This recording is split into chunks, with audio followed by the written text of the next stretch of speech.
ବୋଉ ପୋଖରୀ ଧରାଉଥିଲା ବାପା ମାଛ ଆଣିଛନ୍ତି ନେଲଟା ଟିକେ କାଟିଦବ ମାଛ ଚିଲି କରିବା। କଦଳୀ କାଟିନି ଚେକା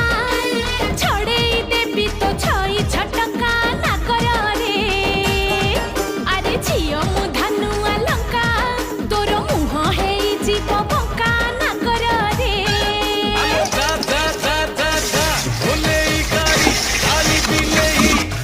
ତୋର ବେଣୀକୁ ଧରି ମୁଁ ଦେବି ବୁଲେଇ ନାଗରିଲୋ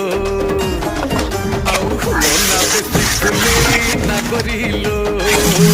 ଛି ଛି ରେ ପଚା ପଇଡ଼ ଭାସି ଛଣି ଆଣିଥିଲି ତତେ ଠାକରା ଗଲରେ ମଉସ ଲାଗିଲେ ଚପାକୁ ଦଉଛୁ ମତେ ବୋଲି ଠକ ରାଗିଲୁ କି ରାଗିଲୁ ମୁଁ ପରା ତୋର କିଣା ଚାକର